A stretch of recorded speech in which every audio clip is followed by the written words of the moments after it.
ایک بادشاہ کے استبل میں 9 انچ کا گھوڑا پیدا ہوا۔ یہ اس وقت کا اپنے آپ میں ایک عجوبہ تھا۔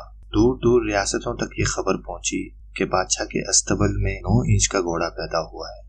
ہر ریاست سے وزیر، بادشاہ چوک در چوک چلے آتے اور فرمائش کرتے کہ ہم نے اس گھوڑے کا دیدار کرنا ہے جو فقط 9 انچ کا ہے۔ یوں اس ریاست کی تشہیر ہی 9 انچ والے گھوڑے کے ساتھ ہونے لگی۔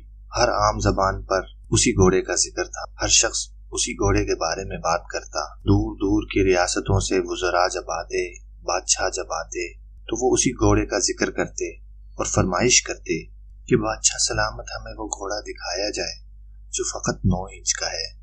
بادشاہ بڑے فخر اور اعزاز کے ساتھ استبل کی سیر کرواتا اور اس گھوڑے کی نمائش کرواتا جو فقط 9 انچ کا تھا۔ یوں وقت گزرتا رہا۔ ایک دن ایک وزیر بادشاہ کی خدمت میں حاضر ہوا۔ ریاستی امور پر بات چیت کرنے کے بعد جب خوشخبریاں بڑھنے لگیں تو وزیر نے بادشاہ سے پوچھا، بادشاہ سلامت، یہ نایاب گھوڑا آپ کے استبل میں کہاں سے آیا؟ یہ کس نسل کا ہے؟ بادشاہ نے وزیر کو مخاطب کرتے ہوئے کہا کہ ایک دن میں جنگل میں شکار کرنے جا رہا تھا کہ رستے میں مجھے ایک بڑی عمر کا شخص نظر آیا۔ میرے ساتھ موجود میرے مقامی معاون نے مجھے بتایا کہ یہ شخص بہت بڑا بزرگ ہے اور اس سے جو دعا کروائی جائے وہ قبول ہوتی ہے۔ لہٰذا میں اس بوڑھے شخص کی خدمت میں بیٹھا رہا اور ان سے دعا کروائی۔ جب میں واپس آیا تو میرے استبل میں گھوڑا پیدا ہو۔ یہ سن کر وزیر بہت حیران ہوا۔ بادشاہ سلامت سے اجازت چاہی اور باہر نکلتے ہوئے سوچتا رہا کہ یہ تو بڑے لوگ ہیں، انہیں تو کسی چیز کی کمی ہی نہیں۔ انہوں نے ایسی عجیب و غریب ہی چیزیں مانگنی ہوتی ہیں۔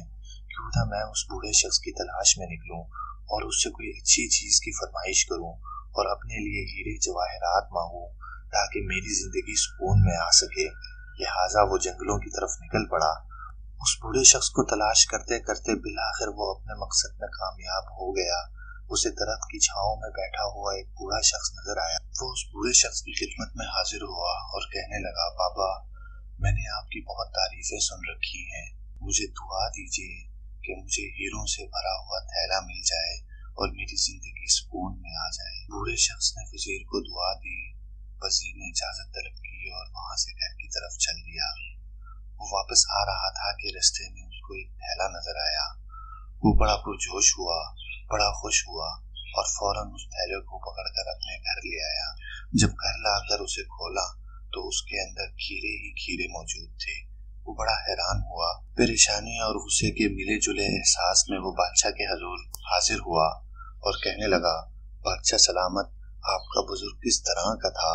میں اس کی خدمت میں حاضر ہوا اور اس سے دعا کروائی کہ مجھے ہیروں سے بھرا ہوا تھیلا ملے، لیکن جب اس نے دعا کی تو مجھے ہیروں کے بجائے کھیروں کا تھیلا ملا۔ یہ سنتے ہی بادشاہ زوردار قہقہہ لگا کر ہنس پڑا۔ وزیر کو مخاطب کرتے ہوئے کہنے لگا، تمہیں کیا لگتا ہے میں نے اس بزرگ سے 9 انچ کا گھوڑا مانگا ہوگا؟